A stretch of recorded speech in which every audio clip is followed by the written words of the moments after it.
Hello and welcome to this very special episode of Five Alarm Task Force.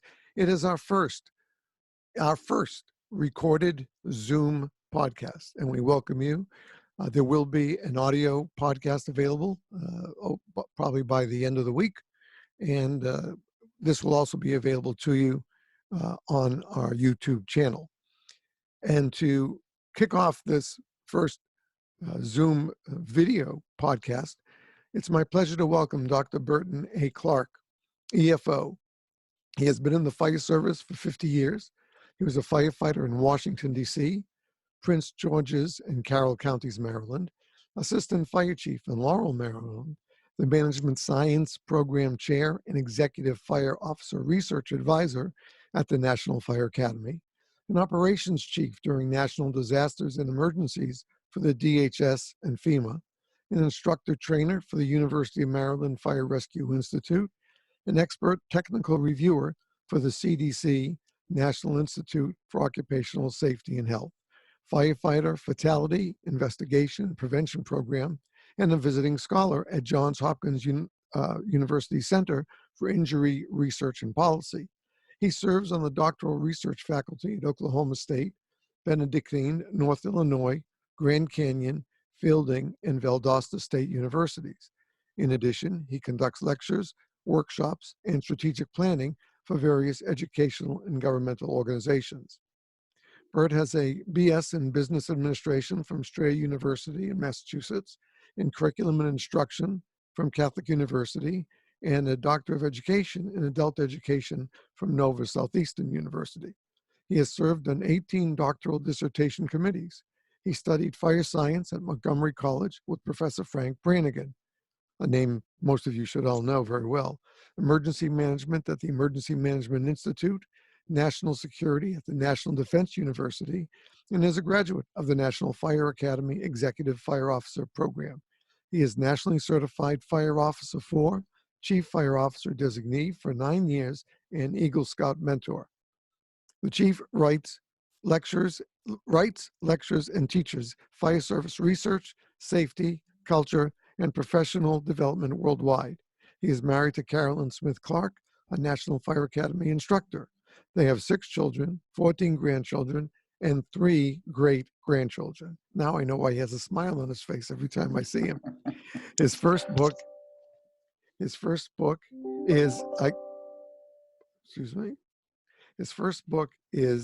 I Can't Save You, But I'll Die Trying, The American Fire Culture, by Premium Press America, Nashville, Tennessee, in 2015. You can find website www.americanfireculture.com. Burt can be reached at drdrbertclark@gmail.com. Chief, it's a pleasure to welcome you to Five Alarm Task Force. Steve, I'm delighted to be here, particularly on your new use of technology, being able to do this podcast using Zoom. So now it becomes not only a radio show, but a TV show. Exactly. So you and I will be in reruns for a long time. We'll just keep the monkeys and the dogs out of it, that's all. Yeah. All right, so in the title that I read today, you mentioned the fire culture. So before we begin the actual presentation, let's explain to our listeners how you view the fire culture, please. Well, without even knowing it, I was sensitive to the fire culture from the first day I walked into a fire station. And I think that's because I came from another culture that was safety-minded, specifically the water safety community. That's where I grew up in the YMCA system from a very early age. As did I. And went through all the badges from polywog to instructor. And so without knowing it, I became indoctrinated into that culture, which had a safety component to it. Absolutely. Which was taken very seriously, because if it's not, people could end up drowning. Right. So there was a life and death aspect of it. Now, it was mostly about fun, but getting involved at the highest level, it was about keeping people safe. Right. So with that backdrop, then when I accidentally fell into the fire service, I brought that with me without even knowing it. So very early on, I started to recognize that the fire service, which was also a life and death discipline, if you will, it did not take its own safety and the safety of people around it the same way that the water safety community did. Mm-hmm. Looking back in terms of how my 70 years of life and 50 years in the fire service got me here, one of the principal foundations in the water safety culture is that a lifeguard is not supposed to give up their life to save the drowning person. Very true. That is taught from day one, and everything revolves around that. To the ultimate level, where the lifeguard is allowed and expected to let the drowning person go unconscious before they actually try to bring them in, if that person is fighting and trying to drown them. So without knowing it, that was in my mind. And when I got into the fire service, it was almost the exact opposite. Whereas my brother firefighters, we kind of used our injury, close calls, and actual fatalities as a red badge of courage, calling us heroes. And for not even knowing at the time, that just didn't sit right with me. There seemed to be something wrong with that complete 180 from where I came from. So although I love the fire service, I love the adrenaline rush, the excitement, the doing things, the risking, that's all exciting. But deep down, there was that issue, why do we say that this is okay? And so even from my first article that I ever wrote back in 1976 was, I don't want my ears burned. After having my ears burned, I realized, hey, that hurts. Right. And that's not heroic. I did something not dumb. I did something inappropriate that ended up with me being injured. So when I was writing about it, one day, if you read the book, my officer said, firefighters have to get killed as part of the job. Yeah, I was surprised when I read that. That just struck me, and I was just so angry that a leader, my officer, would say something like that. I'm not blaming him. That was the norm of the day. Right. And unfortunately, some of our brothers and sisters today still believe that same thing, that if a firefighter is not willing to risk their life to save somebody else, you have no business being a firefighter. So at its ultimate, that's the ultimate thing about culture. And I think part of that for us comes from our military background, in that in battle with an enemy, soldiers get killed on both sides. So we have, as a society, we have to say, that's okay, that's acceptable because of a higher calling of defending a country, defending a nation. So the fire service has been compared with the military since the day I walked in. Mm-hmm. Still is. Again, I think that's an unfair comparison, and almost an insult to soldiers, because no one's trying to kill us. Right. When we get killed, it's a physics and chemistry problem. It's not a value judgment problem where you're having combating societies wanting to rule each other. So, without getting real deep, I mean, that's how much I think about this that simple word of culture. Then, when the Fallen Firefighters Foundation had their first summit to come up with the 16 life safety initiatives, I was honored to be one of the facilitators. And I had a group of about 60 or 70 people that I was facilitating. It was like herding cats and lions. It was amazing, because I had the Brunacinis of the world and the John Sulkas and all the heavy leaders you can imagine, the Billy Goldfetters. They're all in this group, and I was getting to pull this rope all in the same direction. So anyway, that group came up with Life Safety Initiative number 1 about addressing fire culture. I have it right in front of me. I helped them write that statement.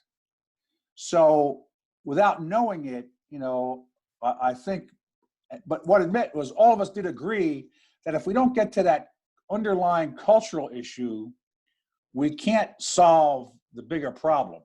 Sure. Because it's not an engineering problem. It's not a rules and regulation problem. It's a much deeper problem. And that's when I started reading up on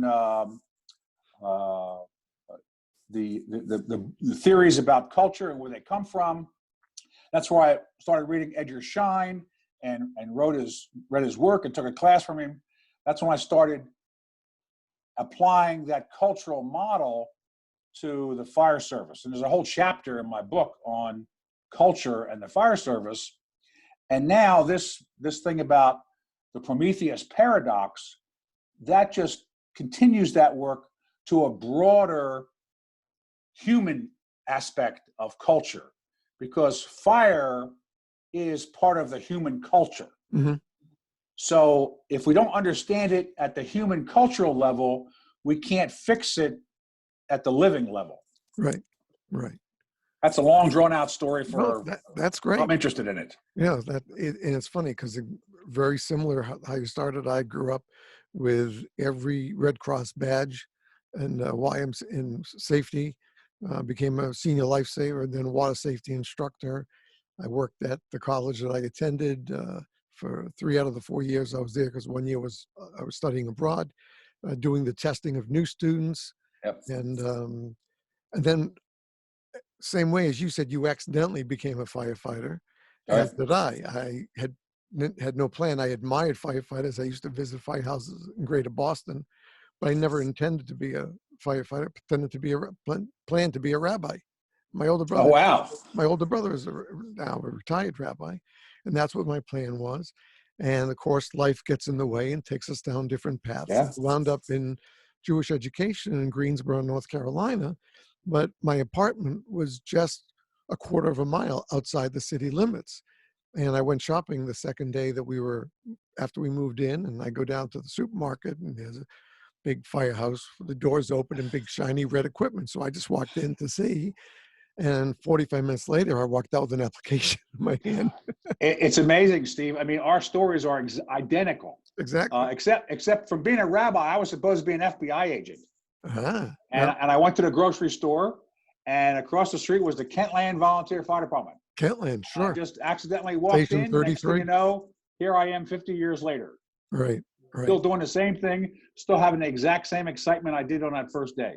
So you know what? You and I are blessed, my brother. Yes, I've been out since '85, but the fire service has remained a part of me. It's part of who I am as a person. Oh, yeah. It never goes away. Never goes away. Never goes away. So I'm delighted to be here. So that's kind of an introduction to what we're going to talk about today. Great. Thank you. So with that introduction, let's get our presentation. We'll begin it. And I'm going to get it started here. And it should come up on your screen as well. In just a moment. Just waiting for it to come in. Okay. There we go, I think. There we are. Okay. Okay. So here's our beginning. You see it all okay, Dr. Clark, on your side? I do. I see it fine. So I'm going to leave it to you. Let's continue. Thanks. Well, welcome everybody to this presentation about the Prometheus paradox. The way Steve and I have designed this, there's going to be 3 segments. The first one is the content, if you will. I think I have 8 slides to present the theoretical. I can't look at it right now, but I believe that's what it was. The theoretical underpinning of where this comes from. And then we'll take a little break. We'll come back to session 2, and we'll talk about the social and political aspect of it. Just Steve and I giving some examples. We'll take another break, come back, and then talk about the economic and technological aspects of it. Prometheus, if you remember from your English class, Prometheus was a Greek titan or demigod that stole fire from the heavens and gave it to humans. The reason he did that is because all the gifts had been given out and there was nothing left for the poor humans. So he decided to steal fire and give it to mankind. Now with that, having the knowledge of fire made humans very much like the gods. And Zeus was very, very mad. Zeus was the head god, and he was very mad, so mad at Prometheus that he had him chained to a mountain for eternity, and every day sent an eagle to feed on his liver. And only during the night did his liver grow back, and the eagle came back the next day and ate the liver again. So the gift from Prometheus was a blessing, and it made us knowledgeable, almost as smart as the gods. But then Zeus also cursed us, because he said, we will have this knowledge, but we will never completely control fire. Something like, for every field it plows, they'll burn one down. For every hearth it warms, it'll burn a house down. So even from early on, this idea that the knowledge of fire is a blessing and a curse, particularly if it's not controlled. And even today, we still have not controlled fire, but it certainly has given us all of our advantages that we have above lots of creatures, but we still have not been able to completely control it. And that's where this comes from. If we don't understand the depth of the human culture with fire, we can't correct it. So the Prometheus paradox is the fact fire is a blessing and also a curse. Next slide.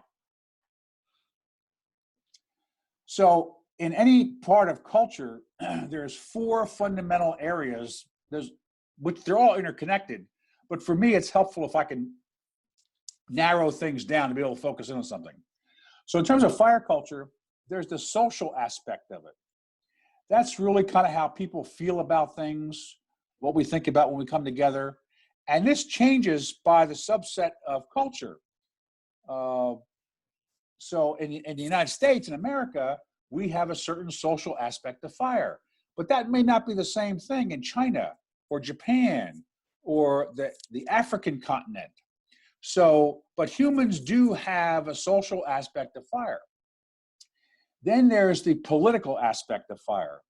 And politics, not in terms of Democrats or Republicans, but politics in the sense that human beings have to get together to figure out how they're going to live and function together and what kind of systems they're going to have. We have democracy. Someplace in old days, there were kingdoms with kings and queens, and it was done that way. Some places still have communism today. Some places have socialism. But the idea, you have to have some kind of political structure for a society to function. Mm-hmm. Now, under politics also comes laws and those kind of things, because laws are just the written reflection of the political process in terms of what we think is important, how we do stuff. Then the next part is the economic. For the beginning of humans, we had to come up with a system where we put value on things and processes and knowledge. So there was some kind of economic system, whether it was beads and trinkets or gold and hard cash and money. There was always some kind of system had to be created to allow people to work together to help each other. And so economics, that's a whole area of study too. And finally, the technology part. If you think of fire as a technology, being able to control that and have it whenever you want, that may have been our first technology. They think fire actually existed before the wheel. So fire allowed us to be better. Actually, at a biological level, once we had the technology of fire, we started cooking our meat. That gave us better food. It allowed us to process meat better when we ate it. So that allowed us, our bodies to grow stronger, allowed our minds to become more flexible. So there's always a technology aspect of any culture, So fire is certainly a part of that too. So just for the fact that I've got to take complex things and break it down, I look at fire culture from these 4 areas: social, political, economic, and technological. Next slide, Steve. Now, that culture, the social, political, economic, and technological, those are the subsets. And when they come together, the motivation factors within those cultures impact our built environment, right? Fire has to do with human beings, and it's our built environment. As simple as when the first people discovered fire, they realized if they got too close to it, it hurt and it burned them. If they put their stuff too close to it, it would set their stuff on fire. So we had to build an environment to keep us safe from fire, but we also wanted the benefits of fire. So from day one, using fire, to today, our underlying culture about fire impacts our built environment.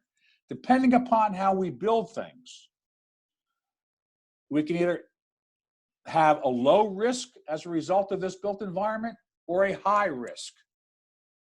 So throughout history, we have been confronted by those dichotomies, if you will, of having a low risk of fire or a high risk of fire. And it's all about being able to control that risk. I'm sure eventually the caveman learned, don't put stuff that burns around the campfire. Use rocks, because rocks don't burn. If you're going to have the fire in your cave, make sure it's not next to combustibles, because the combustibles can ignite. So make sure it's near rocks or something that doesn't set fire. They probably also learned that water put the fire out pretty well. So having water close by was a good thing. So we continue this process of creating low or high risk. The modern day example of this, one in my lifetime, was Chernobyl. When the Chernobyl nuclear power plant melted down, obviously there was a fire that caused that. I mean, the nuclear stuff gets out of control, creates fire, lets all this bad stuff off, and it's still burning. That's one end of the risk.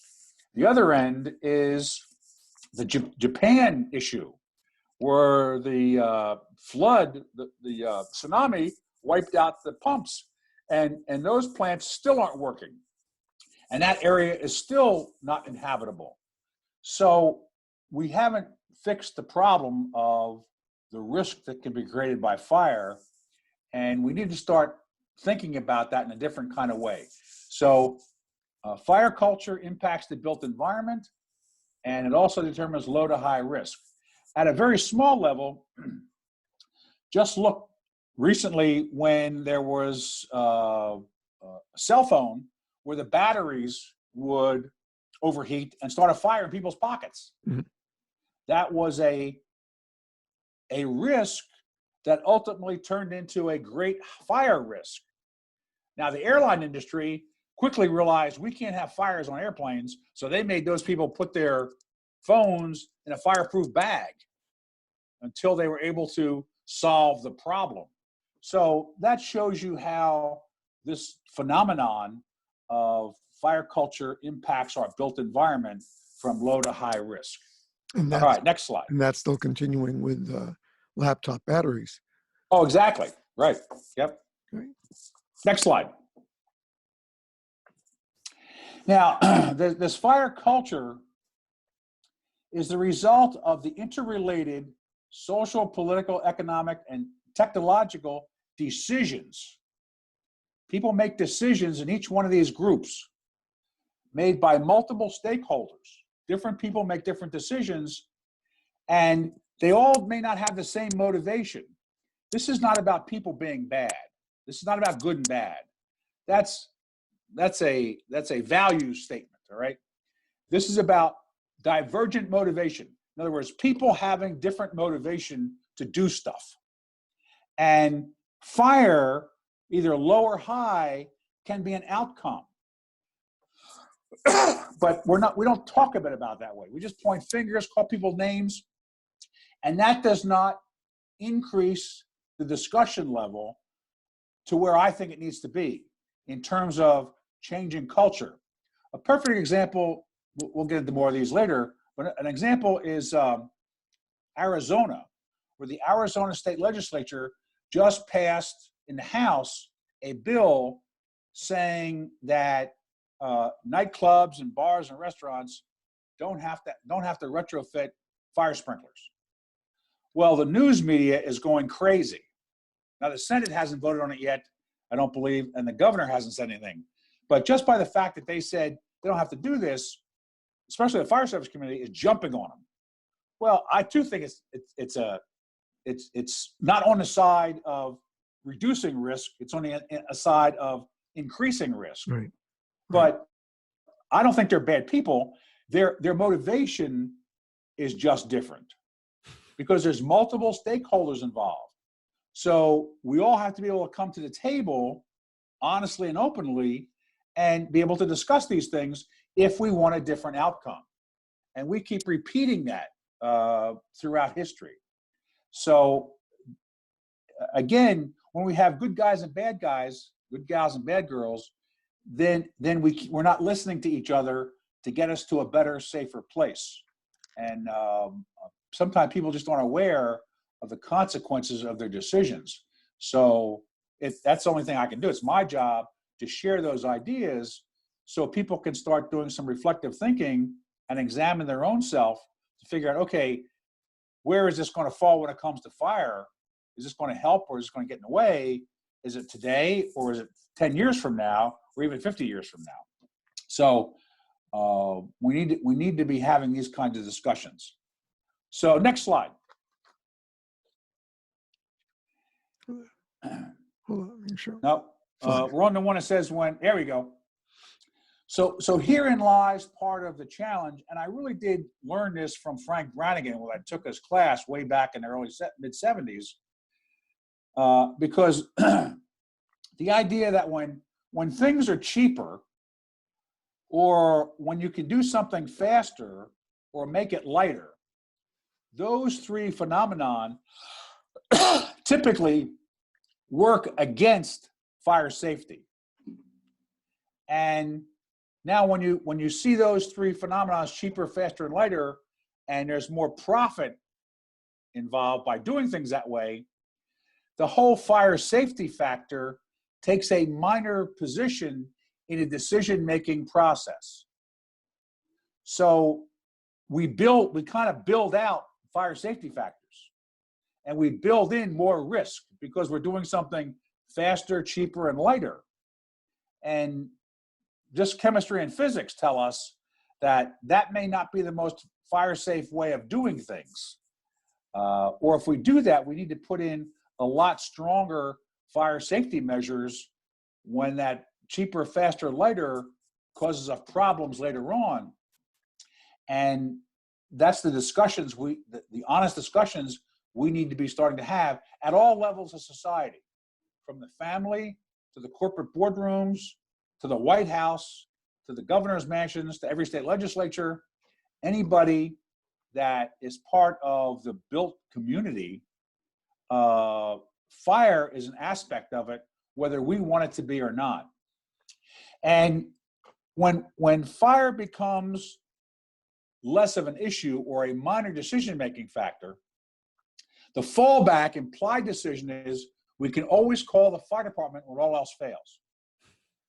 So the fire service has been the answer when everything else fails. We respond. So society from the beginning had to create this group of people that would then come and fix the problem that somebody else created. And we've refined that today, but that still exists.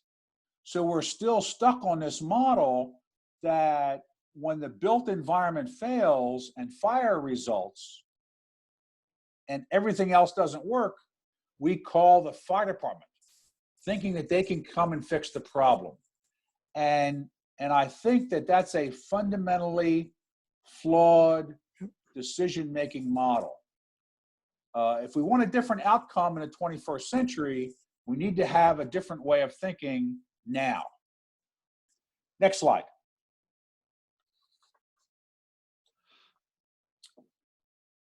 So that thinking process, or that paradigm in terms of fire protection that we've had in the 20th century, was basically a manual fire protection model.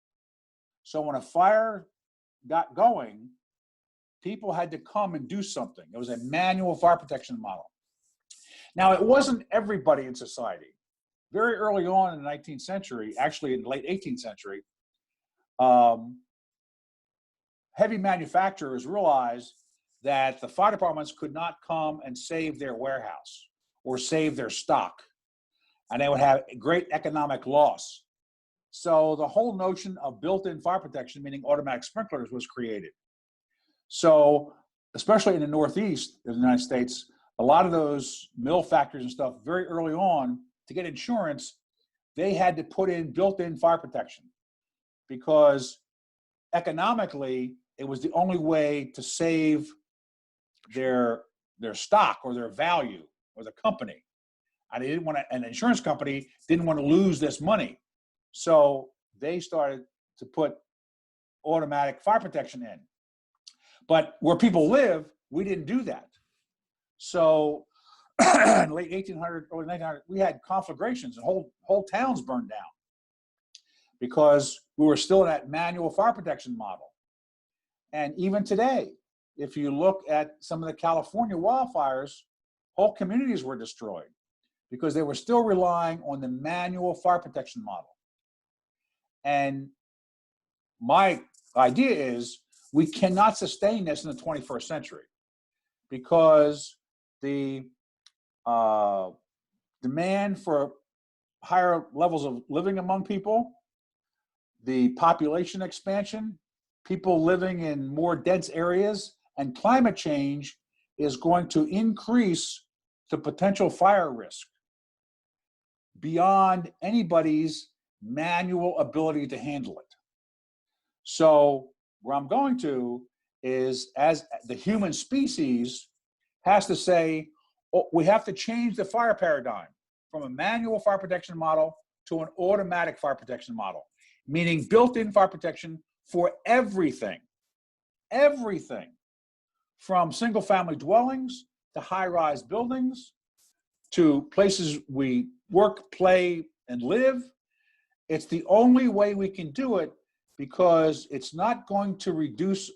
If we don't, our fire risk is going to increase, and we are going to have some major catastrophic losses that are beyond anybody's comprehension today. And, you know, I won't be around at the end of the 21st century, but I feel an obligation to at least ring this bell right now to get society to start thinking about these things. And this is what I do. This is what I share, and it's up to everybody to decide, you know, whether or not it makes sense, how we're going to make our decisions. But we need to change our fire paradigm from a manual fire protection model to an automatic fire protection model. Next slide. Now, this is going to upset a lot of people, but the fire service is part of the solution and part of the problem, in that the fire service needs to change its paradigm. And as Steve mentioned the title of my book, you know, I thought long and hard about what the title would be, and I came up with this phrase, "I can't save you, but I'll die trying." I played with, "We can't save you, but we'll die trying." Then I realized that's awful arrogant of me to think I can speak for everybody. I can't do that, but I can speak for myself. And I know that when I rode fire trucks, there were times when it was just by the grace of God that, you know, I came home. And that's that's not acceptable. No one should go to work thinking that they may not come home. So, but I did know that most of the time I couldn't save people. And if I did save somebody, it was more by chance because I happened to get there when they were savable. And that's not professionalism. Professionalism is making sure people are as safe as they can be before you get there, before they need you. And so that was the title of my book. And now, if the fire service takes this seriously, the fire service must change its paradigm to I can't save you and I don't want to die trying. No one admits that they take the job to die, but that underlying thing is still there, and the fire service still sees our death and injury as heroic if it's on the fire ground, and that needs to be changed by everybody, and we certainly can be the first ones to change that, and I think it's doable. For example, the fire service has decided that it's not heroic to die of cancer. So we will do everything we can to keep us safe from cancer. But then, why do we think it's heroic to die in a house fire? Because remember, the fire created the carcinogens that's causing the cancer to begin with. So if we follow the model that it's not heroic to die from cancer, it's not heroic to die from a building falling on you either. And that's a tough thing to come to grips to. And that takes a paradigm shift and a different way of thinking. And now that I've turned 70, I've got 50 years behind me, I can say it, whether anybody believes it or not, I can't help that. But there may be some people out there that could say, that old guy, maybe he's got the right idea. I'll put my damn seatbelt on and I'll make sure on every shift I check smoke detectors because that's going to save more people than I ever will riding on a fire truck and running into a burning building. So last slide, Steve. And there's my advertisement. That's my book. Steve was nice enough to give you my email and my webpage. Once you've done something for 50 years and you want to celebrate with your love of your life, your wife, Carolyn and I created this 50th anniversary commemorative challenge coin that has us on there. And thanks to fire service for 50 wonderful years, and hopefully sends a message. Because you'll notice there's no skull and crossbones on that symbol. Right. There's a smoke alarm and a sprinkler head. Now, we're not going to do away with squirting water and raising ladders. And I love squirting water and raising ladders. And the fire service will always be doing that. But there better be smoke alarms and fire sprinklers in that building before we get there. And at the top of it, that's the hand of Prometheus stealing fire from the gods and bringing it to us humans. And if we can use fire, we can learn to control fire. And that represents the knowledge that we all need to have. And you're familiar with the logo below, which is the lovingly referred to as the hot foot. That was a symbol that was created for the U.S. National Fire Prevention and Control Administration, the U.S. Fire Administration, and the National Fire Academy. So everything I did was connected with that symbol for a long time. The 4 stars in the government's standard stand for education, data, prevention, and training. But in my logo, it stands for economic, social, political, and technological factors of society. So that's my spiel, and that's the first part of our presentation. Any comments, Steve? Well, I think you hit on a couple of real salient points, and the way are you still with me? There you are. Okay. I'm still right here. Yep. All right, good. Is that one of the things you mentioned, which I think people can maybe understand, is that they probably had fire earlier than we expected in our studies of early mankind, and that's probably because in many places they saw lightning, and lightning. Oh yes. and made fire. So even if they didn't know how to make it themselves early on, they saw it there and they started trying to do something with it. And it Yeah, probably so the technology was not necessarily starting; it was using fire to right. keep themselves warm and to cook their meat and to keep other animals away at night. Hmm. Hmm. So yeah, just being aware of it and using it was a big breakthrough. Yep. Right. And I think in those next couple of segments that we're going to do, there'll be more to talk about because being a big proponent of sprinklers in all residential facilities, um, uh, we've partnered with the National Fire Sprinkler Association. We try to promote it wherever we can. I think we're going to see that there needs to be this balance between those four categories that you enumerate: social, political, etc. We're going to Yes. have to find a way to balance it because if that really is the underlying foundation of society.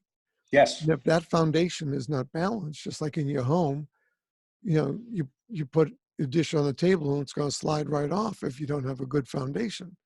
Exactly right. And so if we don't take control of these four areas, we're going to wind up with, no matter how many firefighters we have, no matter how many fire stations we have, we're still going to be behind the eight ball if we Correct. don't bring this into balance.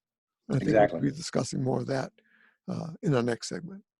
So, folks, we're going to take a quick break here. And when we come back, we're going to join with Dr. Clark again. We're going to talk about the social and the political effects in this field that he and I both love and adore. And uh, over a million, uh, uh, over a million firefighters, approximately 1.2 million firefighters in the United States, love what they do.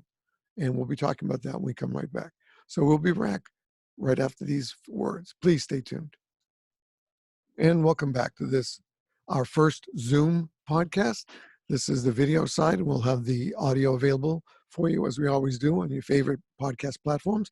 And my guest is Dr. Burton Clark, and we are talking about the firefighting, the fire paradigm, especially in this country, but it probably applies, Dr. Clark, doesn't apply really worldwide for the most part, the fire Oh, paradigm. absolutely. The more I read worldwide, I think it's a human condition. Mm-hmm. So yeah, I think it's been that way for a long time because humans have had fire for a long time. So the challenges of fire have been with us no matter what culture you're in, and different people handle it different ways. So yeah, it's a worldwide phenomenon. Right, right. So in this segment, folks, we're going to be talking about two of the four um, topics that Chief Clark put in uh, for his book and what we were talking about, the intro. So in this segment, we're going to talk about the social and the political ramifications of the fire paradigm. Chief, if you will, please. Sure. Well, let's start with social. I mean, just for some examples, when there's a fire death, right? Particularly if there's kids involved, uh, we feel very sad, and we bring out the teddy bears, and as long as there's no arson involved, we almost think it's like an act of God. And even if, particularly if the mom and dad die too, or if one parent dies and the other one doesn't, so we feel bad that this happened to this family. Now, just change the paradigm a little bit. Instead of a fire killing the kids in the house, what if the kids get a hold of a weapon and start shooting all their brothers? That's a different paradigm. We think of it Absolutely. differently. Sure. God didn't do it. We start to ask, well, why did the parents not control that weapon? So that's a different paradigm. But who is more responsible for the fire safety of their children than mom and dad? True. So if mom and dad have not made sure they have working smoke alarms in the home, why don't we hold them accountable for that? Whereas if they're in a car and the kid's not in a car seat, they automatically get a $200 fine in Maryland. But no one would think about fining parents who lose their kids because they don't have working smoke alarms in their house. And again, I can understand why we think that, but we've been indoctrinated to see fire death of civilians as an act of God. So if it's God's fault, then us humans don't have to take any responsibility for it. Now, you studied for the clergy, so you understand that's human beings do those kinds of things. Absolutely. When we don't want to take responsibility for stuff, we start looking to higher causes that are beyond us. But whenever there's a fire death, something went wrong, and there were human beings involved in causing that outcome. And so therein lies, that's a very local kind of example. But then let's take it to like this another social aspect of it, the media, right? We are very media rich today. And so when there's a fire death, the media shows up and they start talking about the tragedy, and they want to know how many firefighters, how fast they got there, how many people died, was it arson?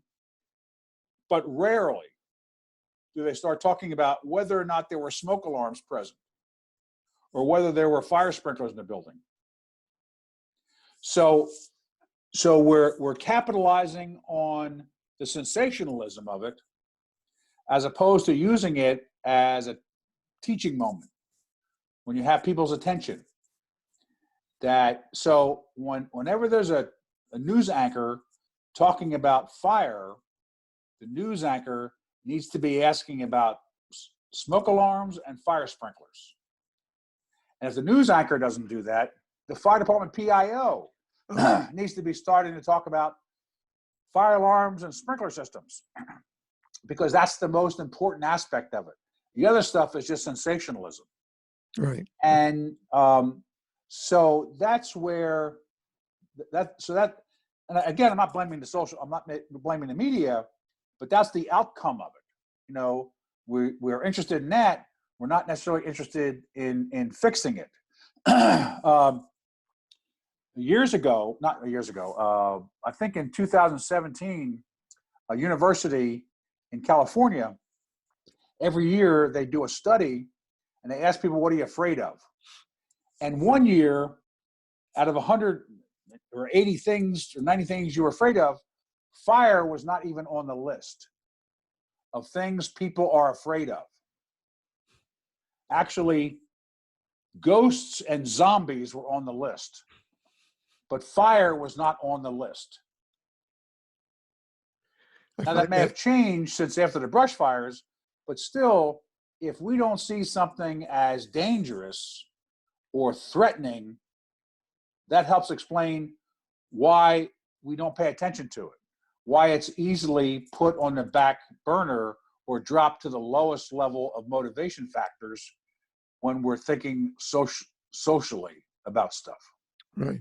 It's funny because with that said, the first thing that came to my mind was the PIO, and that luckily down here in Broward, and we know in Las Vegas and in Los Angeles, we have some great PIOs who, when they give their press briefing, they do great jobs with it, and they really get the message out, and they talk about smoke detectors and sprinklers, either present or not in the building. But you're right that then, even if they say it, sometimes that piece those few words don't get carried over to the newscast, and so it's missing. Yet Right. It's probably one of the most important factors that should be talked about in the news story. Oh, exactly right. And think about the firefighters riding on a fire truck. You'll see stuff about the heroic rescue firefighters make. Well, did the smoke detectors help them do that? Or the tragic loss because there were no smoke detectors? Exactly. And again, I don't want to get into. Apparently, you had Chief Rubin on one of your shows about the event down in Atlanta where the captain was able to pull the person out of the house, but she died later. Right. So the argument has all been around whether or not he should be disciplined, whether or not he's a hero, all that kind of stuff. We still don't know if there were smoke alarms in that house. Right. If she was an invalid in a wheelchair, why didn't that home have sprinkler systems in it? Right. So we need to back up the story. If we want a different outcome, we need to back up the story way before we respond and the bells and lights go off. Right. Well, because when the bells and lights go off, we're starting to rely on chance. Well, I think exactly. I think every time those bells go off, is everybody going to get on the apparatus safely? That's the first thing. Exactly right. Do we make it from the station to the scene of the call safely? Exactly right. We're seeing, last week we had two engines collided on the way to an emergency. We lost a firefighter last year who somehow fell off the vehicle apparatus and was killed. So from the very start of the alarm coming in, it's that chance. And then yesterday, during our practice run, we talked about the concept of sprinklers and the fact that if we have such a battle going on right now, and this is really both social and political and economic, if we have such a battle right now getting sprinklers into new facilities, how the heck are we going to get them retrofitted into a house like where this poor woman was living in Atlanta, where you just brought up the question, because she was an invalid confined to a wheelchair, was that house sprinklered? I would say if it's an existing house and it wasn't someplace brand new, there's little chance it was sprinklered, because but it is doable, Steve. It is doable. Just I forget the citation, but there was an event where, like 5 or 6 years ago, some fire marshal convinced a family that had multiple disabled children to go back and retrofit their house, and like all seven kids survived because they had sprinkler systems in it. That's amazing. That's a wonderful. So they found the community resources to be able to do that because one person made a difference and said, we can increase their survival by doing this. Because deep down in his heart, he knew that the fire department responding wasn't going to be able to do that. So it is doable. We just need more champions to be willing to do that. Exactly. And get the community behind that kind of process. And actually get the community to contact their legislators, because that's where the decisions are made. And that's where the lobbyists are, the building lobby, who are fighting against putting in sprinklers in new facilities, let alone, again, the retrofits. So we need the community to understand, just like we finally taught them about the value of smoke detectors. Right. And most homes have them. Sometimes they're not always checked. We have the campaign, change your clocks, change your batteries, to try to educate them to keep an eye on them. We have the new 10-year batteries that work. But still, the fact is that the building lobby has a lot of deep pockets, and those deep pockets they use to get to the legislators, and the legislators then fail to pass a bill or even entertain a bill requiring sprinklers in new structures. We saw the big fire a year and a half ago, the big fire in Los Angeles, that major condo, the big fire in New Jersey, that major condo under renovation. No sprinklers were planned for either of those buildings, as far as, I stand corrected if I was wrong, but I think from what I read on both those fires, there were no sprinklers intended for those facilities. Why? Yep. Why? And it's a continuing battle. You can't give up. Maryland and California and Washington, D.C. are still, to my knowledge, the only jurisdictions that have mandatory sprinkler ordinances for new construction. But just recently, now Maryland is trying to get teeth in that law, where the fire marshal can hold people accountable for it. So it's a continuing process.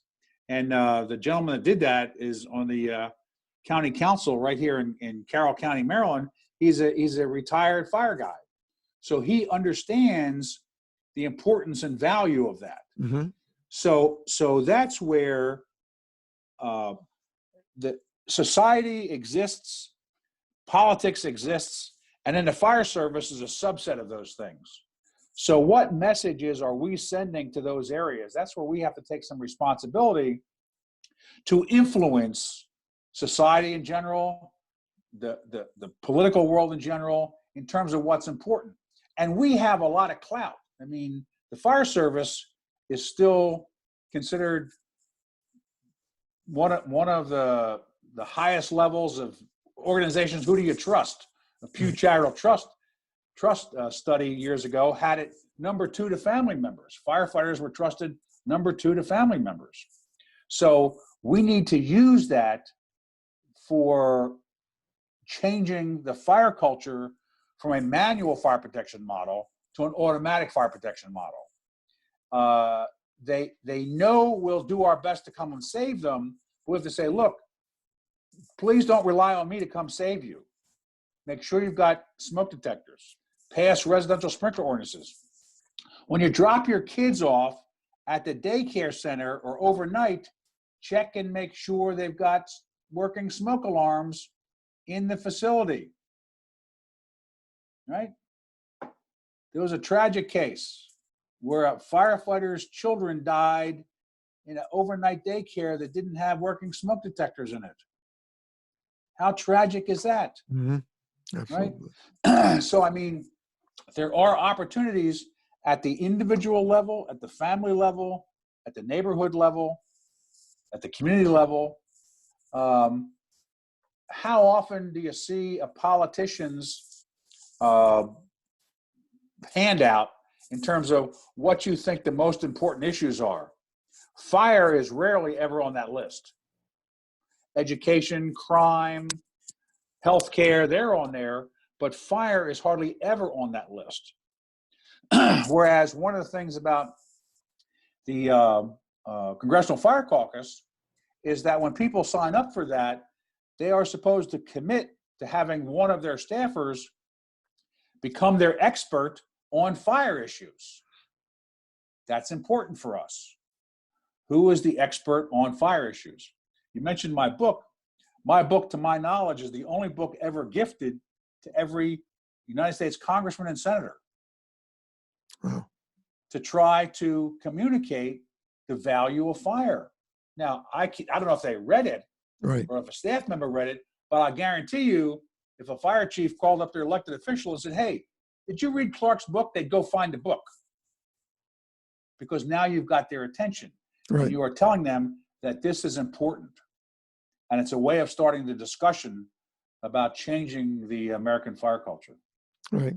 But we still have to get through past that, the biggest stumbling block, which is the economics. To get them. We're going to talk about that in the next segment, or? No, we're going to talk about the next segment, but I see it as the big stumbling block. There's a great adage from the rabbinic sages of old that says, do not put a stumbling block in front of the blind one. Yes. And yet the stumbling block of economics seems to overwhelm the social, political, and even the technological, because they're willing to put technology and invest in technology to better things in general. But when it comes to how the funding is spent to prevent what we're talking about, or to safeguard what we're talking about, suddenly it seems to disappear. And it's always, before even studied, oh, it's going to be too expensive, or we can't afford to do that. They haven't even priced it. They haven't done any research into it, but it's always the first answer out of the mouths. We can't afford to do that. Well, I understand, but I will counter the discussion with Professor Frank Brannigan. And again, one of his comments was that the human race spent more money on nuclear mutual destruction than anything else in the world. And there were only 2 nuclear bombs ever dropped. Right. So, and we were willing to spend all of our capital on being able to kill each other and defend from each other.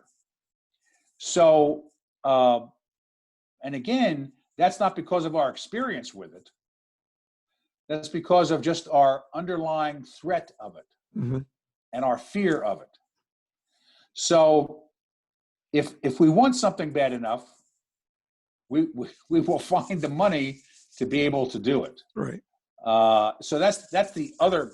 So so to me, any one of these four things: social, political, economic, technological, it can be used as an excuse, or it can be used as a driving factor.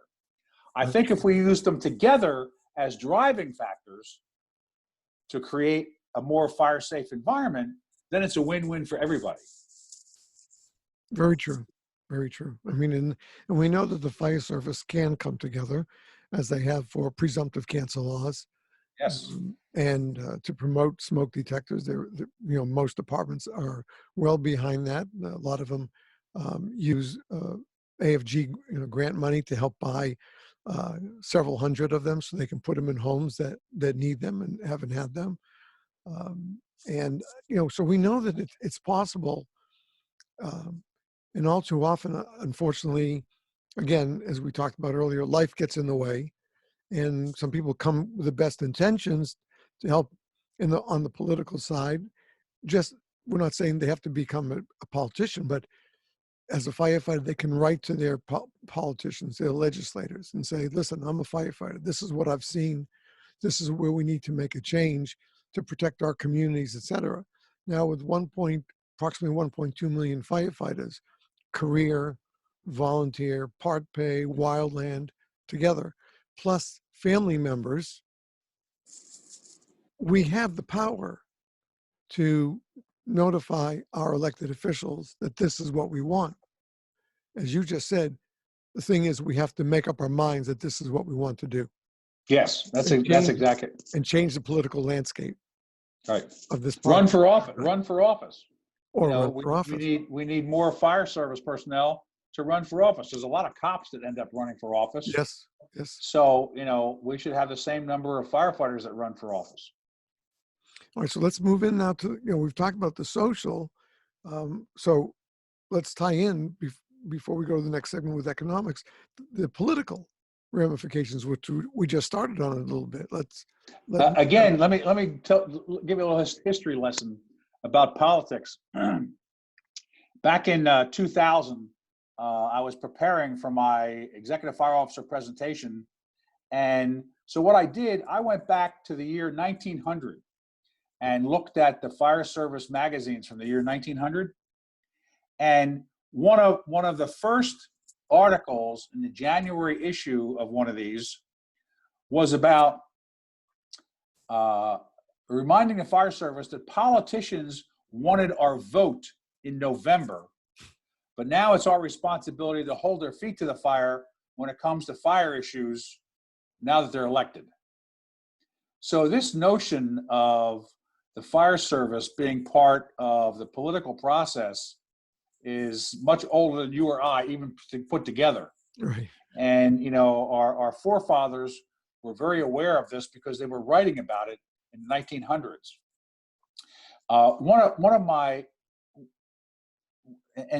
Unfortunately, the fire service only sees politics in the Democrat-Republican competitive way, where one of the most brilliant fire chiefs I've known, he was a fire chief out in Oklahoma area, and he said that every city council meeting that took place in town, I was there, whether or not the fire department had any issues before the council,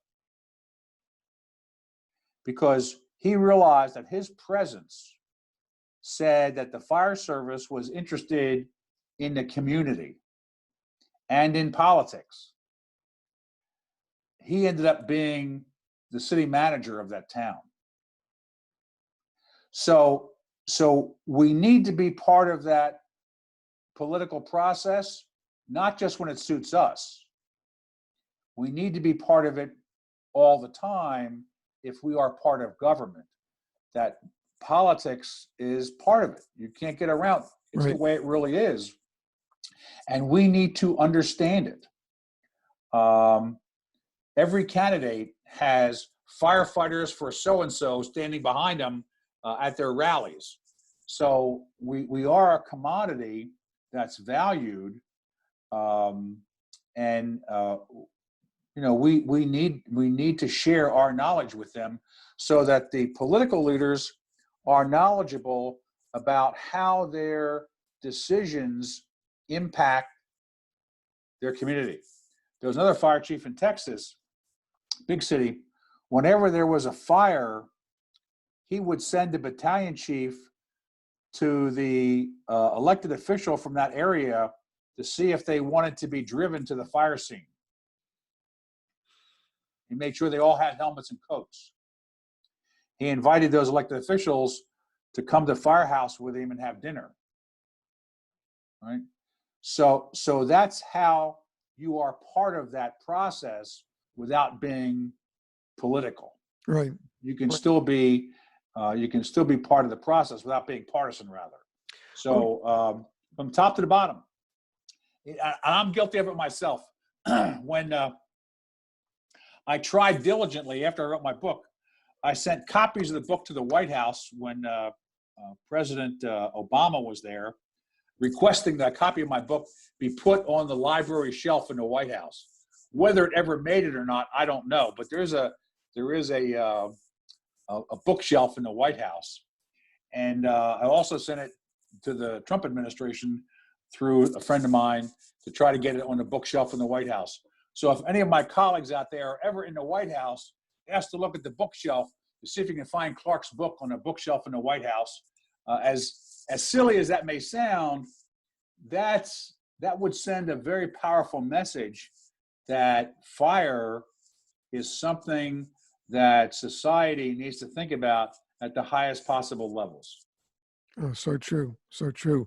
And when you talked about this mixing the politics with the fire service without getting into the nitty-gritty parts, one of the things I've promoted, suggested to several departments through social media, was what I call firefighting 101. You invite the city council members to come to the firehouse. You put them in our gear. You put them on an SCBA, put them on air, put them in a blackout mask, put them in a maze, let them squirt a little water.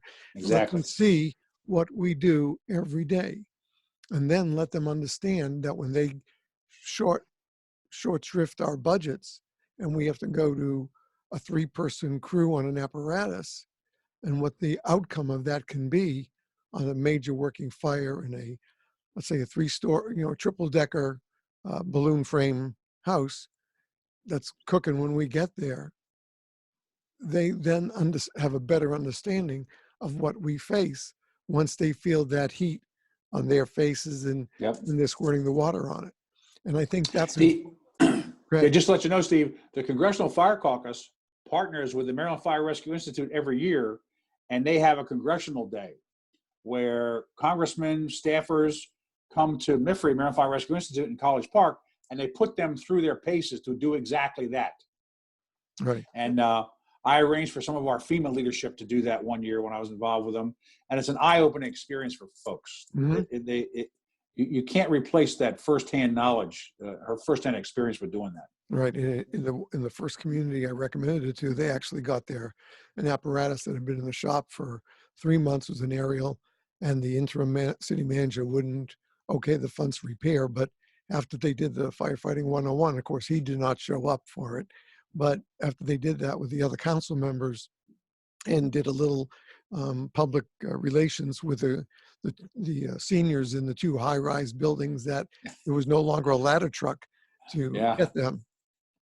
When you know it, that the voucher was signed and the truck was repaired and was back in the station just a few weeks later. Yep, exactly. So that's we can go back to the 60s, late 60s, as you and I can remember, the phrase "power to the people." Yep. And that's it. We really do have the power, and it's not just the power of the vote. We have the power of our voices. We have the power of social media today. We have the power. We can still write letters, whether we send them electronically or we send them by snail mail. We do have the power to make change We just have to commit ourselves to doing so. And it's I think it's through influence, not rhetoric in terms of who yells the loudest. Right. It's not that, because there's so much yelling today, everybody gets drowned out. It's about sitting down and not calling people names, because I don't think that guy that was holding that up, he's not a bad guy. He just didn't understand the importance of having that ladder tower in service. And so he needed to have some people that he valued say, hey, this is important. Let's change your priority to do this, because I think it's important. So he valued that person, whoever got to him, and said, yeah, okay. Again, so it's not I win and you lose. It's about all of us being more fire safe. Right. And that way we all win. Yes, exactly right. Yes. The citizens win, the community wins, and the fire service wins. Absolutely right. For the most part, they're going to know that a lot of their facilities are well protected. And if an alarm comes in, they'll get there and they do what they'll have to do, because that won't change. We will always go and take care of Mrs. Smith on her worst day, no matter what that worst day definition is. Exactly. But we'll have a better feeling that that house or that building on 123 Main Street was retrofitted because of special needs residents there. And we know that they'll have sprinklers, they have activated alarms, they have strobes for alarms. And we know that that's a good place, and we have a good chance of taking care of it and taking care of the people there. Exactly. And like you said, everybody wins in that situation. That's what we're shooting for. Right. Okay, so do we want to add more to the political discussion? Or? I think we did pretty good. Okay, all right. So then we're going to take a quick break, folks, and when we come back, we're going to talk about, well, we started a little bit, the economic and the technical. Now, you'll be surprised at some of the technical stuff that's out there, and you won't be surprised by the economics of the situation, though, I'm pretty sure. So we'll be right back right after these words. As always, please stay tuned. And we're back with this special episode of 5 Alarm Task Force, our first on Zoom. And we hope you'll be able to watch many episodes coming that we'll be placing on our YouTube channel. And the audios will always be available on your favorite podcast platform. But I want to begin, first of all, my guest today, I want to just reiterate, is Dr. Burt Clark. 50 years in the fire service, a brilliant mind, and a firefighter through and through. We just talked about, again off air, how similar our backgrounds were, is how we wound up in the fire service and what we did prior to that. It's almost on parallel lines. And we're talking about the fire culture in this country, especially. But before we continue, I just want to let everyone know, if you've been a regular listener and a follower, and especially if you subscribe to the newsletter, you'll know that it's been a while that we've made the attempt to become a 501c3, a charitable organization under the IRS guidelines.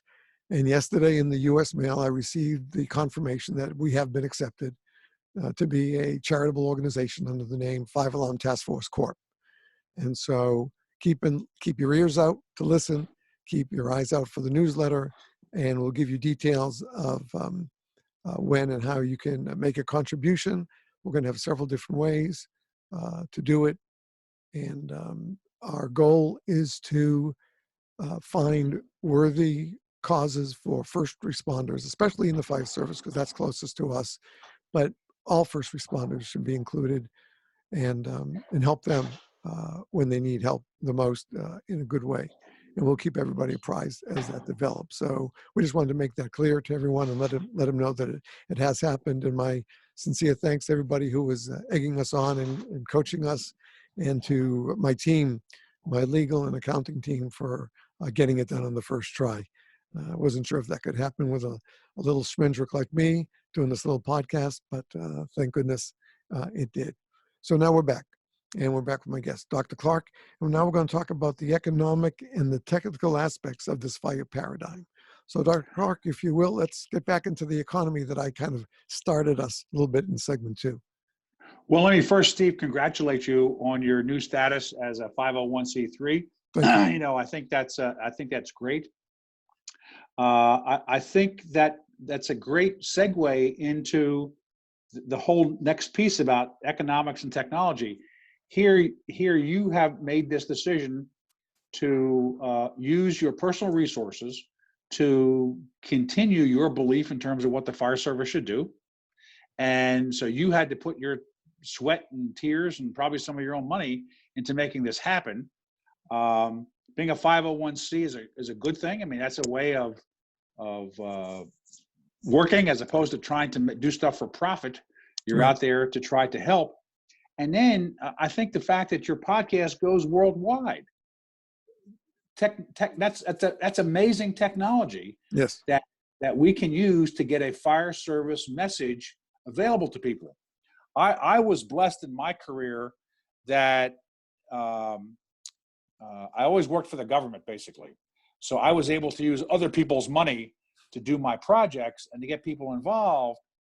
And really no one made a profit off of it, but they wanted to be part of it. And then we were also able to use technology at the Fire Academy to be able to push the envelope. And from day one, we have tried to do that. And if you do have a good message, it can go worldwide for very little money. Right. If you're not about making money,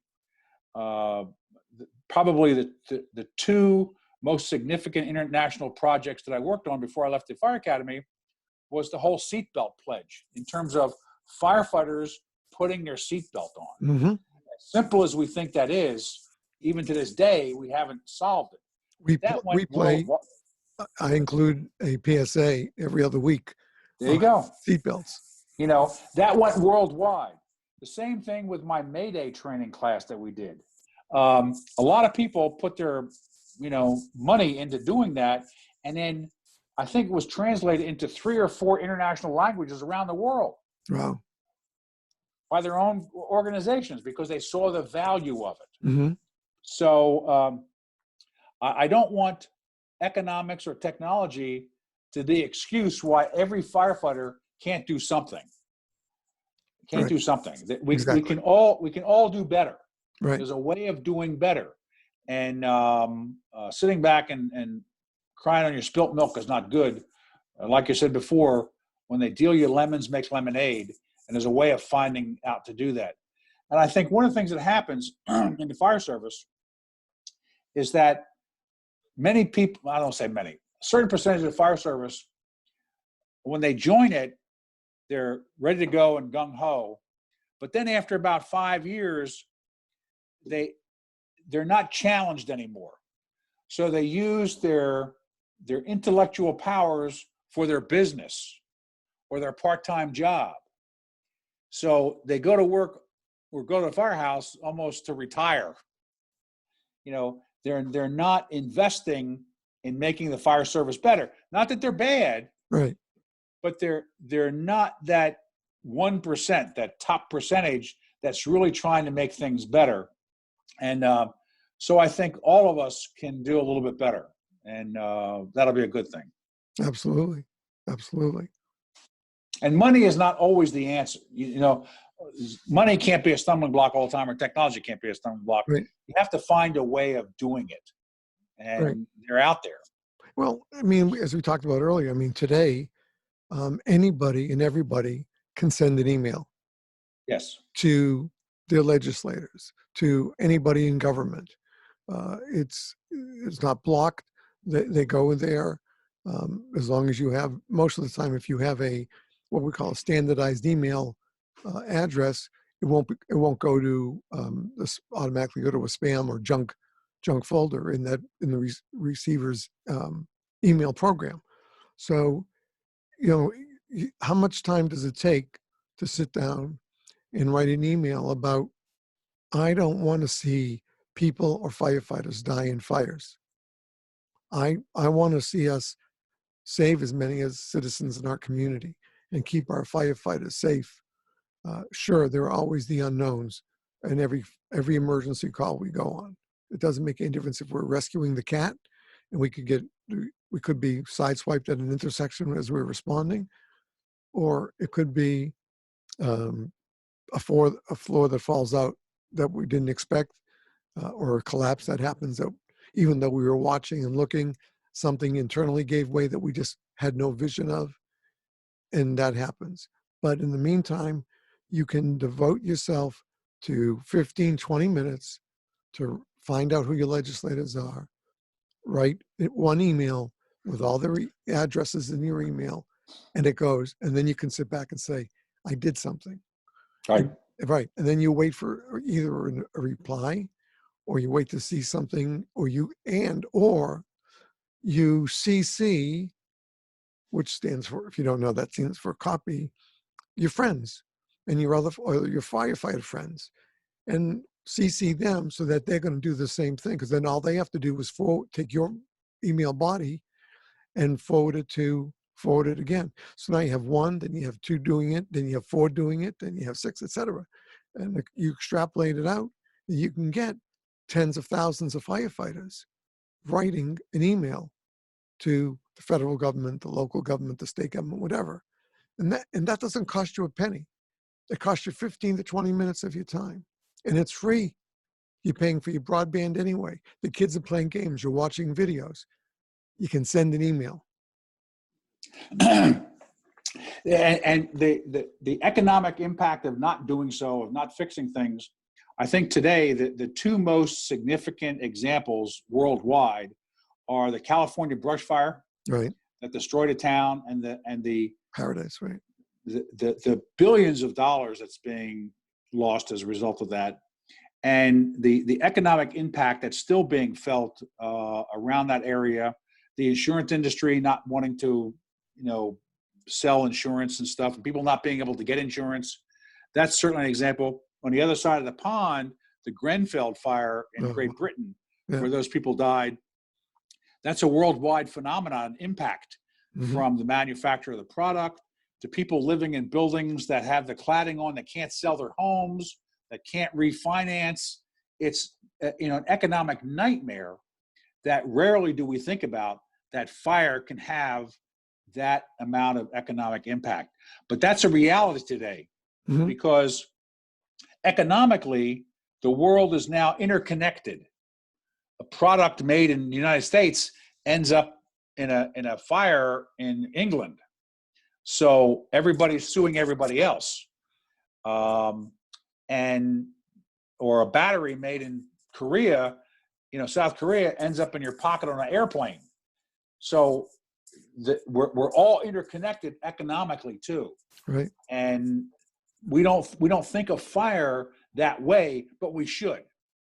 There should be schools of economics that look into this phenomenon known as fire and how the economics of fire impact society. We're not doing that level of study that we should be doing. Right. And so that's to any students of economy out there that want to do their research, look at it in terms of fire. It's big business, one way or the other, and we don't really know. At the other end of the spectrum, do we really know how much fire loss there is? Because whatever the captain writes down as the dollar loss, that's probably not reality. And how often do we go back to the insurance company to find out how much money the insurance company paid off for that loss? Right. Will they even share that data with us? Or is it considered private data that nobody knows? How do we know what our real dollar loss is? So, economics is a major issue when it comes to fire, both stopping it from happening, in other words, preventing it, right, to having the systems in place to help us survive it, and the cost associated with it later on if we haven't taken care of it. Right. Not only in human lives, but then economic impact too. So, And the sheer fact today, look what's happening in the volunteer fire service. I was a volunteer for some 30 years, but today it's hard to get volunteers. You're not willing to put your time in for free. So now there's fewer volunteers. Well, I think it's a little bit more than just the economic part of it. I think society has changed. one of the articles I've read, because here in South Florida, we've lost a number of synagogues, either that had closed, got rid of their school. There's one here that I worked at back in the mid 80s where we had over 1,100 family units. Today they have approximately 300. Big difference. Mm-hmm. And they closed their schools. Their early childhood is closed. Their religious school is closed. And there are several in that way. And part of the reason, as I looked into this, because I was more and more upset with the concept of volunteerism, is that the way society has changed now. When you and I were in, although my wife worked from the get-go, before we married, and the 2 days after we were married, our honeymoon was just driving from Albany back to Boston. My mother, may she rest in peace, wrote in the article, "A scenic drive through New England." But the fact is, she's always been a worker. Yet, in most of society back in the 70s, late 60s and 70s, the wife stayed at home. Yes. And the husbands worked. But in today's society, both members work. At least one of them is probably working a second job. And sometimes, all too often, both of them are working second part-time jobs just to make enough income. Then you have the kids. Now you have all these after-school activities that we didn't have when you and I were first Mm-hmm. married in the fire service. So you have to have somebody pick up the kids at school, take them to the field, pick them up, or they're going on a tourney. So they have to drive and going to be gone for the week. So I think what's happened is, besides the economics, and it's not that people still don't have a feeling of volunteerism in their heart.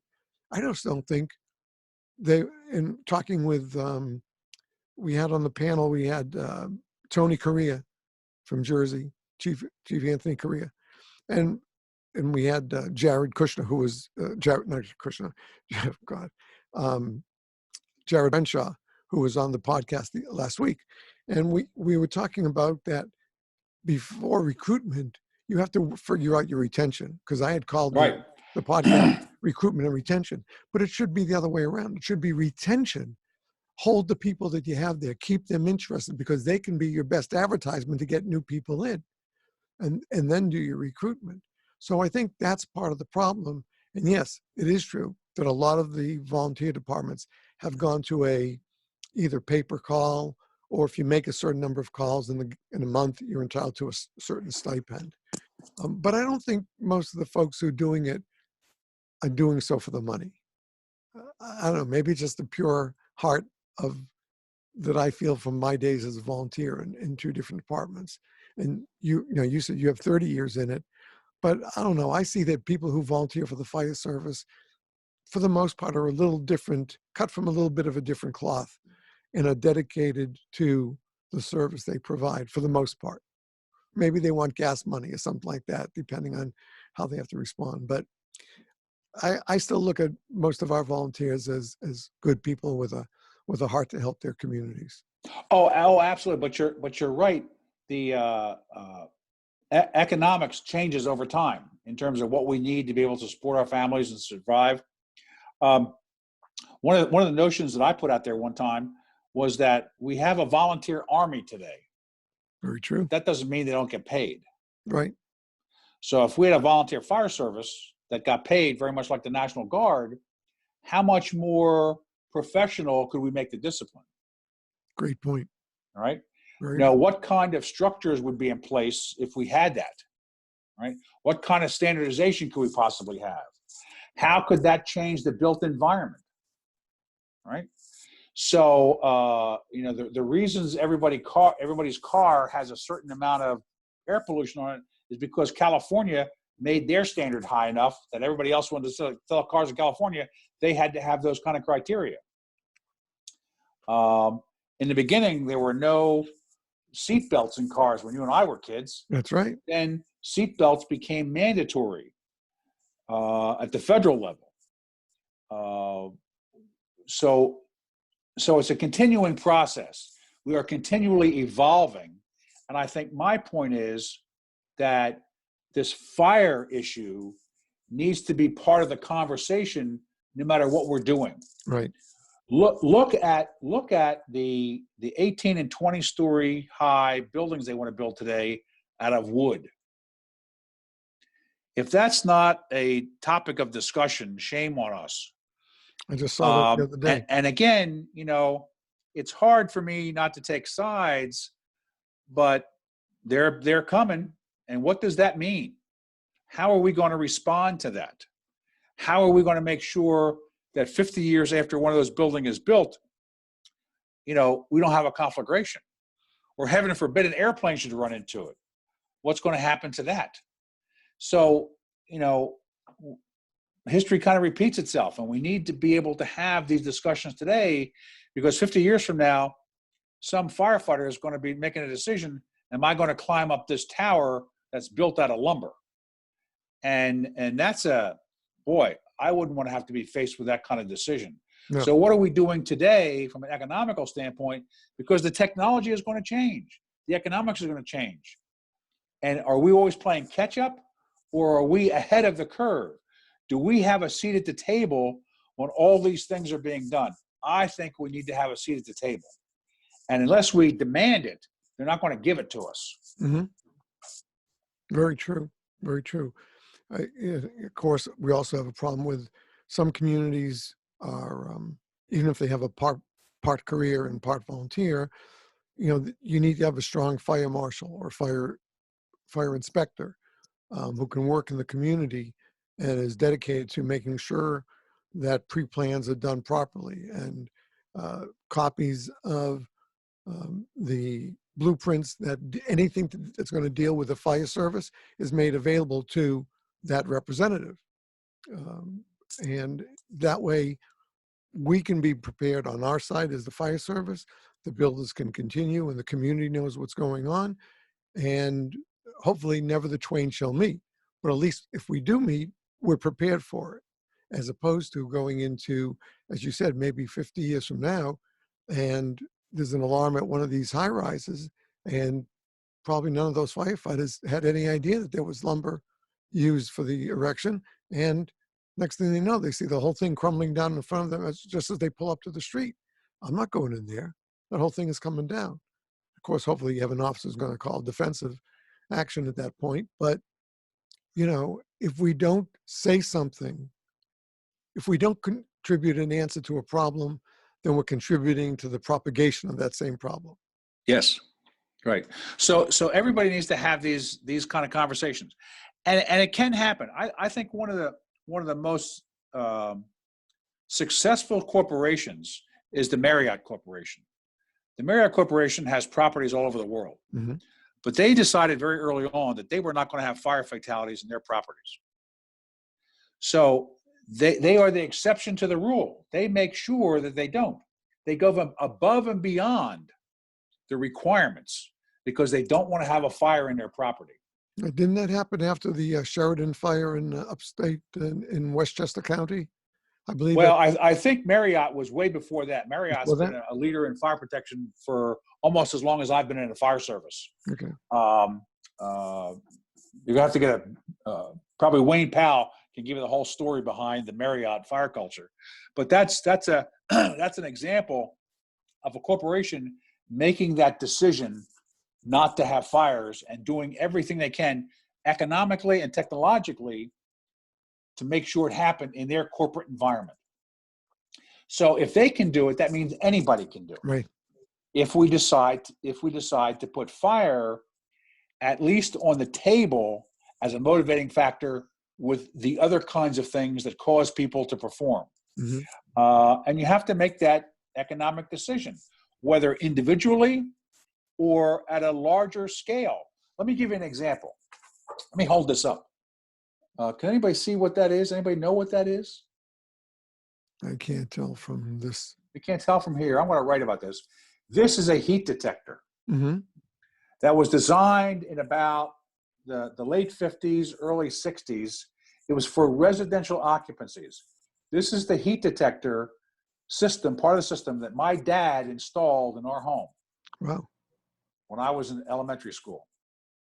It was the best technology of the day. There was one of these in each room. Hmm. So when the temperature rose high enough, the alarm in the house and outside the house would activate and giving people time to get out of the house. Now, come to find out that my dad had also been a firefighter when he was in the service. Hmm. I didn't know that till after I was in the business. Right. But he made that decision for his family very early on to invest the money to be able to put that into his house so his kids could be as safe as possible. Wow. Wow. That's amazing. Yeah. So Right. I am the beneficiary of that. So it may be genetics that's causing me to do this. But now my question is, am I willing to do the same thing? So I have made it my promise that I am going to try to retrofit my home with residential fire sprinklers. Because if it was good enough for my dad to give his family the best possible protection, I can do no less. Sure. So now I've got to find the money and do it and make that commitment because the technology is there. I want to do it. Politically, it's the right thing to do. I just have to make the decision to put my money where my mouth is and actually make it happen.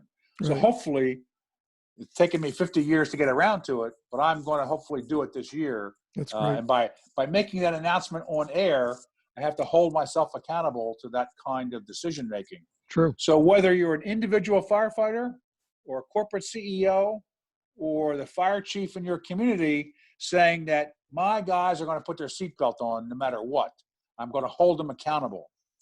If you're a company office, say, every day we're on shift, we're going to go out and check smoke detectors, even if it's only for an hour. I mean, that's a commitment. Right. Right? So you're making a commitment to raise funds to help people. You are putting your commitment to cause change. And that's what I think we can all do. And there's always an economic part of it and a technological part of it. But we all can do better to prevent and survive fire. And that's what this whole time has been about. Right. Exactly. And I think, as long as people understand that every topic that we discussed today can be seen in two lights. They can be looked at as a positive, or they can be looked at as a negative. It all depends what we decide to do will change how we look at those topics. We discussed the social impact, the political impacts, the economic, and the technical. All of those can work to our favor. If we make the decision, we want to make fire protection better. We want to make sure our fire departments are the best that they can be. And the only way we can do that is if we use these four topics to our benefit and turn it around to make sure that these good things happen.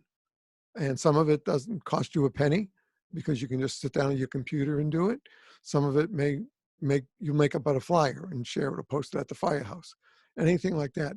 We can use these as tools to to change that fire paradigm a little bit. And we may not be able to knock the whole wall down on the first try, but we can chip away at it. And the more each brick that we move is one brick closer to making it the best that it can be. Absolutely, Steve.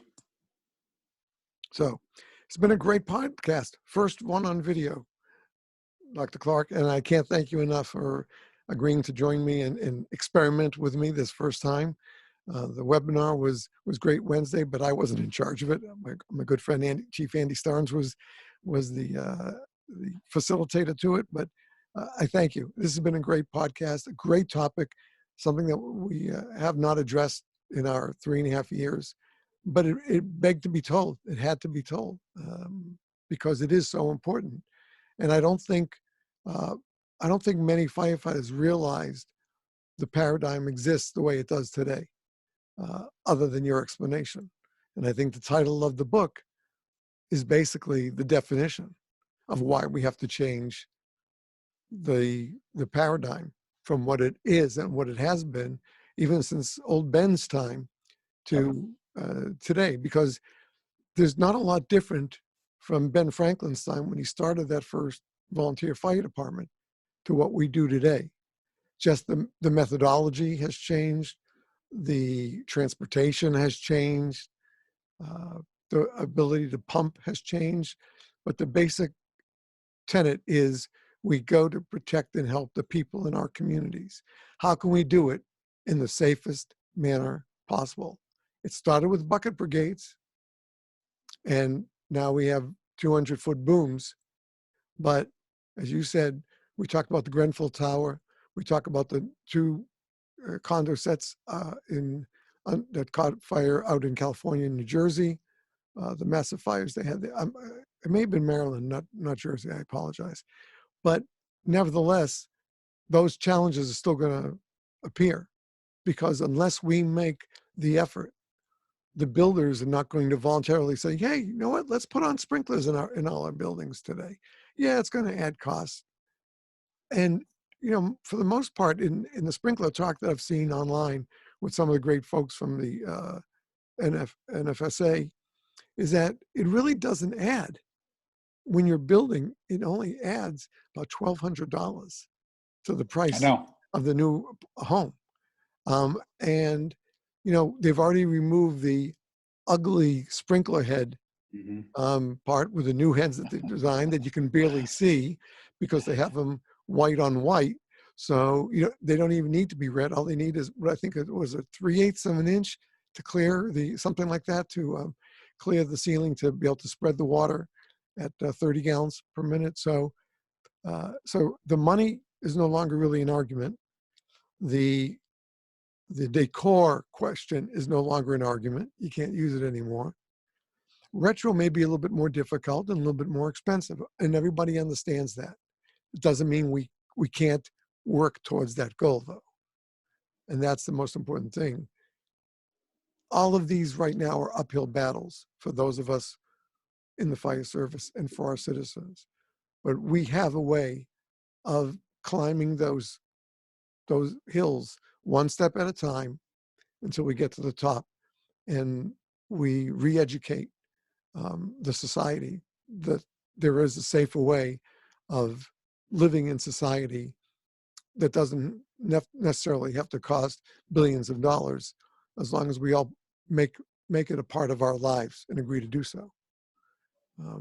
I've always said that I want to ask that building lobbyist how they would like to be their family in a home made out of wood that wasn't sprinklered, no smoke detectors, and they call 911.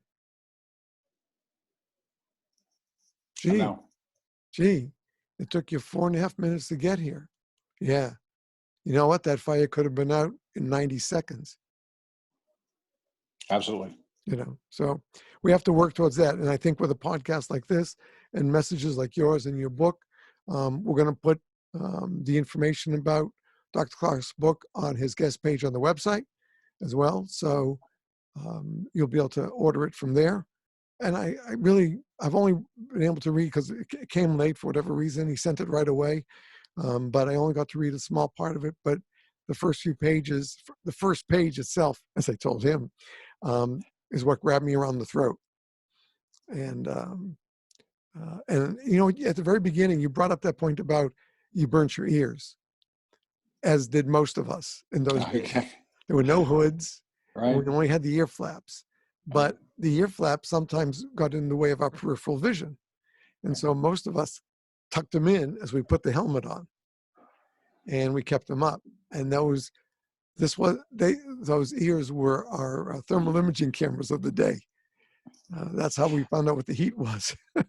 Crazy. It was crazy. But I think most of us who were in the fire service back then, that was just what we did. And we thought we were being, the good macho firefighters to do so, until we came out going, oh, my ears hurt.